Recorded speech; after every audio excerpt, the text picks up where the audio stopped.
Hello friends, स्वागत है आप सभी का आईसीटी के एक और वीडियो लेक्चर में, जिसका टॉपिक है मेनली मदरबोर्ड।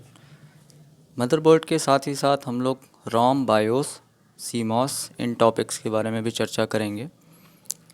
मेनली इस वीडियो में मैं मदरबोर्ड के ऊपर ज़्यादा फोकस करूँगा। मदरबोर्ड बड़ा इम्पोर्टेंट कंपोनेंट है और साथ ही साथ रोम, बायोस और सीमॉस को हम लोग एक नेक्स्ट वीडियो में इसी के साथ कंप्लीट करेंगे। तो इस वीडियो का पूरा टॉपिक जो आपको दिखाई दे रहा है, motherboard, ROM, BIOS and CMOS.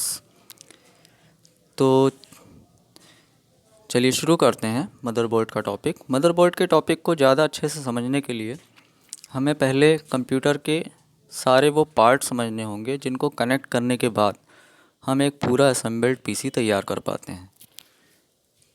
तो जिस इवेंट को हम असेंबलिंग या डिसअसेंबलिंग बोलते हैं। असेंबलिंग मतलब कंप्यूटर को अलग अलग पार्ट को कनेक्ट करना और एक पूरा पीसी तैयार करना, और डिसअसेंबलिंग जस्ट अपोजिट ऑफ असेंबलिंग मतलब डिसकनेक्ट करना। उसके अलग अलग कारण हो सकते हैं, तो आगे देखते हैं। पहले हम मदरबोर्ड को ठीक से समझने के लिए पहले हम असेंबलिंग और डिसअसेंबलिंग के टॉपिक को थोड़ा सा संक्षेप में समझने की कोशिश करेंगे। तो आइए दोस्तों, आते हैं पहली स्लाइड पे। जैसा कि आप देख पा रहे हैं स्क्रीन पे, पहला जो टॉपिक है, व्हाट इज़ असेंबलिंग एंड डिसअसेंबलिंग। तो मैं पहले असेंबलिंग के बारे में जो मैंने लिखा है वो एक्सप्लेन कर देता हूँ, वो पढ़ के बोलता हूँ। Assembling a desktop PC refers to the act of connecting और installing each component in such a manner that a complete functional desktop PC is build. मतलब क्या है कि असेंबलिंग एक ऐसी प्रक्रिया है जिसमें हम बहुत सारे कंपोनेंट को कनेक्ट करते हैं, इंस्टॉल करते हैं, इस तरीके से इंस्टॉल करते हैं कि ये कार्य पूरा करने पे हमें एक कंप्लीट फंक्शनल डेस्कटॉप पीसी मिल जाए या एक कंप्लीट फंक्शनल डेस्कटॉप पीसी तैयार हो जाए। तो ये पूरी प्रक्रिया कहलाती है असेंबलिंग की। इसमें भी हर कंपोनेंट को इंस्टॉल करने का एक तरीका होता है, एक ऑर्डर होता है, क्रम होता है। तो वो कौन कौन से कंपोनेंट हैं जो असेंबलिंग में इन्वॉल्व होते हैं वो अगली स्लाइड पे हम लोग डिस्कस करेंगे। दूसरा इसमें टॉपिक डिसअसेंबलिंग का दिया गया है। जैसा कि आपको समझ में आ रहा होगा कि असेंबलिंग का जस्ट अपोजिट प्रोसेस डिसअसेंबलिंग है। डिसअसेंबलिंग करने का मतलब कंपोनेंट को वन बाय वन रिमूव करना या डिसकनेक्ट करना या अनइंस्टॉल करना। तो अब इसकी ज़रूरत कब पड़ती है? इसकी ज़रूरत तब पड़ती है जब कंप्यूटर को हमें अपग्रेड, कंप्यूटर का कोई पार्ट ख़राब हो जाए या कंप्यूटर की मेमोरी की क्षमता को हमें बढ़ाना हो या फिर किसी पार्ट को रिपेयर करना हो। उस केस में हम कंप्यूटर को डिसअसेंबल करते हैं और उसको अपग्रेड करते हैं। तो ऐसा ही लिखा हुआ है, disassembling refers to the process to remove और अनइंस्टॉल ईच कंपोनेंट और सेलेक्टेड कंपोनेंट। कोई जरूरी नहीं कि सारे कंपोनेंट, सेलेक्टेड कंपोनेंट को भी रिमूव किया जा रहा है तो वो भी प्रोसेस डिसअसेंबलिंग ही कहलाएगा, in order to upgrade, replace और रिपेयर दैट पार्ट। तो ऑब्जेक्टिव डिसअसेंबलिंग का पीसी को अपग्रेड करना हो सकता है, किसी पार्ट को रिप्लेस करना हो सकता है या किसी पार्ट को रिपेयर करना हो सकता है। तो that is all about assembling and डिसअसेंबलिंग। ये टॉपिक समझना इसलिए ज़रूरी था कि हमें मदरबोर्ड को समझने में से थोड़ी मदद मिलेगी, क्योंकि असेंबलिंग में मदरबोर्ड का एक बहुत इंपॉर्टेंट रोल है, वहीं पे जाके सारे कंपोनेंट जुड़ते हैं। तो आते हैं तीसरी स्लाइड के ऊपर, जिसका टाइटल है असेंबलिंग पार्ट्स ऑफ पीसी। तो ये हमें, अगर हम असेंबल्ड पीसी के बारे में समझ रहे हैं तो हमें कम से कम उसके इम्पॉर्टेंट पार्ट जिनको हमें अलग अलग लेना होगा एक कंप्लीट पीसी तैयार करने के लिए, असेंबल्ड पीसी तैयार करने के लिए उन पार्ट की लिस्टिंग हमें ज़रूर ध्यान रखनी चाहिए कि हमें क्या क्या पार्ट की ज़रूरत होगी। तो मैंने एक लिस्ट तैयार की है, इसमें आप देख सकते हैं नंबर्स लिखे हैं, ज़्यादातर की संख्या एक में है। जैसे सबसे पहले हमें एक सिस्टम कैबिनेट और टावर की ज़रूरत पड़ेगी। ये अलग अलग साइज़ में आते हैं, माइक्रो, मिनी, अलग अलग साइज़ के टावर होते हैं। तो एक सिस्टम कैबिनेट और टावर जिसके अंदर सारा का सारा इंटरनल कंपोनेंट बंद होता है, मतलब इसी के अंदर hard disk drive, motherboard, SMPS और तमाम सारे कंपोनेंट फिक्स किए जाते हैं। दूसरा पार्ट आता है एसएमपीएस। एसएमपीएस को सबसे टॉप में हम सिस्टम कैबिनेट में रियर व्यू जब देखते हैं हम सिस्टम केस का, तो पीछे की तरफ आपको 3 पिन प्लग दिखाई देता है जहाँ से पावर जाती है। एक्चुअली वो एसएमपीएस का ही रियर पार्ट होता है। तो एसएमपीएस का रोल आपको पता है कि ये एसी इनपुट लेता है और डीसी में कन्वर्ट करता है और मदरबोर्ड और अंदर के बहुत सारे कंपोनेंट को डीसी पावर सप्लाई करता है उनको ऑपरेट करने के लिए। साथ ही साथ बहुत इंपॉर्टेंट कंपोनेंट माइक्रो प्रोसेसर हमें पीसी असेंबल करने के लिए चाहिए। बहुत सारे प्रोसेसर पेंटियम सीरीज़ के P1, P2, P3, P4, core 2 Duo, dual core और भी इस समय जो लेटेस्ट में चल रहे हैं उनमें से कोई माइक्रो प्रोसेसर हम लेते हैं i3, i7 जो इस जनरेशन के माइक्रो प्रोसेसर हैं। माइक्रो प्रोसेसर को कूल रखने के लिए इसके साथ एक हीट सिंक यूनिट होती है, एक चैम्बर होता है एल्युमिनियम का जो इसके ऊपर लगा होता है, उसी के साथ एक सीपीयू फ़ैन होता है, वो पूरी यूनिट हमें इसके ऊपर लगानी होती है। एक मेमोरी मॉड्यूल की ज़रूरत होती है, इसको हम रैम कहते हैं। कम से कम एक चिप हमारे पास होनी चाहिए रैम की, जो हम उसके स्लॉट में फ़िक्स करेंगे। हार्ड डिस्क ड्राइव जो कि एक परमानेंट मेमोरी है, नॉन वोलाटाइल मेमोरी है। ऑप्टिकल ड्राइव मतलब सीडी और डीवीडी ड्राइव अगर हम मल्टीमीडिया कंप्यूटर असेंबल कर रहे हैं। आईडी केबल्स, अंदर जो केबल्स हैं जो हार्ड डिस्क और सीडी ड्राइव को जोड़ने के लिए, पहले फ्लॉपी डिस्क भी होती थी, अब तो आउटडेटेड है, लेकिन अभी हार्ड डिस्क और सीडी ड्राइव को जोड़ने के लिए दो तरीके के केबल होते हैं, सीरियल अटैचमेंट, पैरेलल अटैचमेंट। पुराने कंप्यूटर में हम पैरेलल अटैचमेंट यूज़ करते थे जो काफ़ी चौड़े केबल होते थे, वाइडर होते थे। आज की डेट में हम बहुत नैरोअर केबल यूज़ करते हैं जिसको हम सीरियल अटैचमेंट या साटा कहते हैं। और फिर मैंने एक बोल्ड किया हुआ मदरबोर्ड को, एक मदरबोर्ड आपको चाहिए। ये सारे कंपोनेंट जो हम लोग 1 बाय 1 देख पा रहे हैं, इन सबको जोड़ने की एक कॉमन जगह होगी जो कि मदरबोर्ड कहलाती है।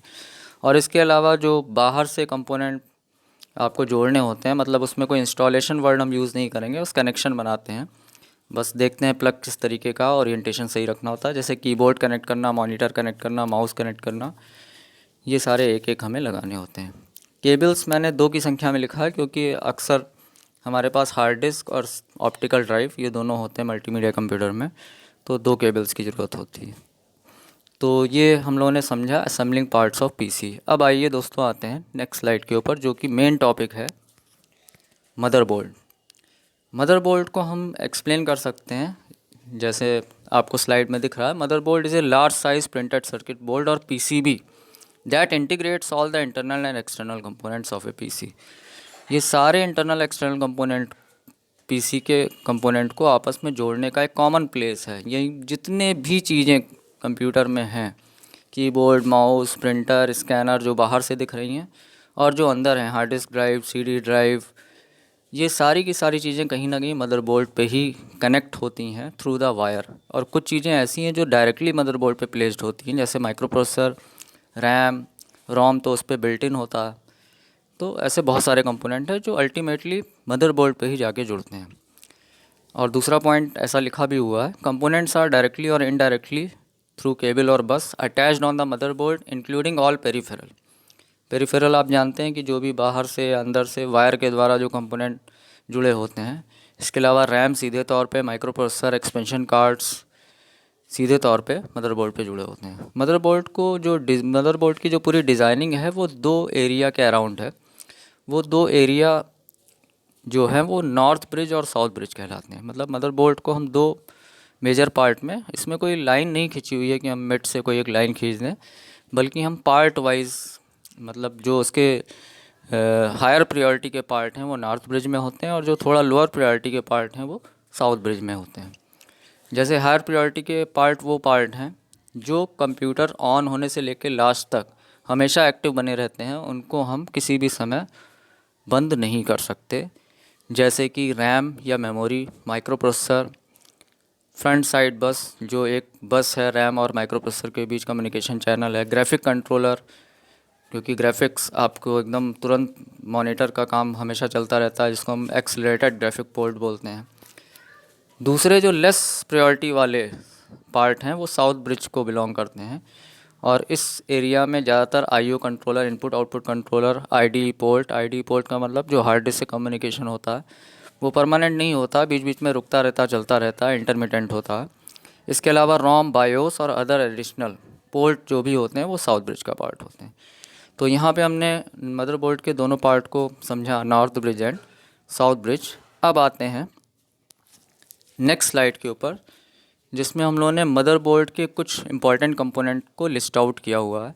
मदरबोर्ड के अंदर क्या क्या होता है। मदरबोर्ड के अंदर दोस्तों प्रोसेसर स्लॉट स्क्वायर शेप में आपको दिखाई देता है। अगर आप कोई ऑलरेडी बिल्ट इन कंप्यूटर को मतलब डिसअसेंबल करना है तो आपको प्रोसेसर स्लॉट सीधे दिखाई नहीं देगा, क्योंकि ये कवर अप होता है। इसके ऊपर हीट सिंक और प्रोसेसर फ़ैन लगा होता है। जब आप इसको रिमूव करेंगे तब आपको नीचे प्रोसेसर स्लॉट दिखाई देगा, जो एक लिड के द्वारा, एक ढक्कन के द्वारा ढका होता है और लॉक्ड होता है। लॉक्ड इसलिए होता है कि प्रोसेसर अपनी जगह से लूज़ ना हो। ऐसे सारे कंपोनेंट के लिए लॉक बने होते हैं। मेमोरी लगाने के लिए सिम और डिम दो प्रकार के स्लॉट हैं, जिनको मेमोरी बैंक हम लोगों ने ब्रैकेट में लिख रखा है। सिंगल इनलाइन मेमोरी मॉड्यूल और डुअल इनलाइन मेमोरी मॉड्यूल, जो आजकल के जनरेशन की रैम है, जिसको हम DDR1 2 3 5 रैम बोलते हैं। तो डबल डेटा रेट जिसको बोलते हैं DDR रैम, इस जनरेशन की रैम है, जो जिसकी स्पीड लगभग 500 मेगाहर्ट्ज़ के ऊपर होती, 500 से 800 मेगाहर्ट्ज़ प्रोसेसर के इक्विवेलेंट। इसके अलावा AGP एक्सेलेरेटेड ग्राफिक पोर्ट, जहाँ पे हम एडिशनल ग्राफिक कार्ड लगा सकते हैं। PCI स्लॉट्स होते हैं, पेरिफेरल कंपोनेंट इंटरकनेक्ट, जहाँ पे हम एक्सपेंशन कार्ड लगा सकते हैं। जो कार्ड लगते हैं उनको हम डॉटर बोर्ड भी बोलते हैं।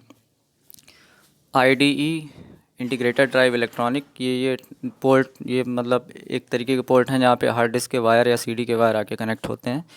जो पहले हम लोग यूज़ करते थे, मैंने पहले भी बताया अभी, कि वो पैरेलल अटैचमेंट होते थे, चौड़े होते थे। आजकल की डेट में हम नैरोअर सीरियल अटैचमेंट यूज़ करते हैं।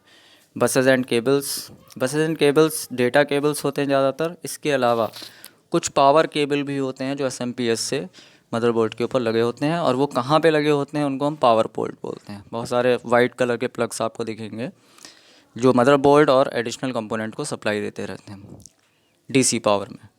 इसके अलावा जंपर्स एंड DIP स्विचेस, ये क्या चीज़ होती हैं? जंपर्स एक्चुअली मदरबोर्ड के कॉन्फ़िगरेशन को डिसाइड करता है।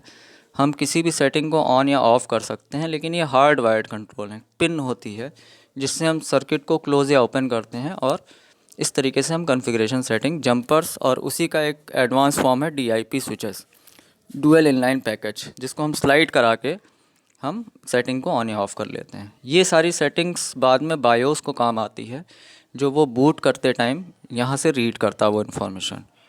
और इसके अलावा नो डाउट जो आज का मेन टॉपिक मदरबोर्ड के बाद का था, BIOS, CMOS and CMOS battery.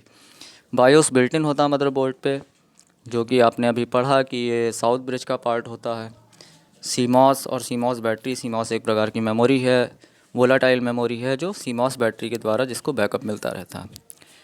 तो ये हम लोगों ने समझे मदरबोर्ड के सारे कंपोनेंट और स्लॉट्स जो उसके ऊपर होते हैं। अब एक बार डायग्राम से देख लेते हैं मदरबोर्ड का। अगर हम डायग्राम देखें, स्क्रीनशॉट ऑफ मदरबोर्ड, तो आपको यहाँ पे थोड़ा सा मैं जूम कर लेता हूँ इसको, और इसमें देखिए कैप्शन लिखा हुआ some major components of motherboard.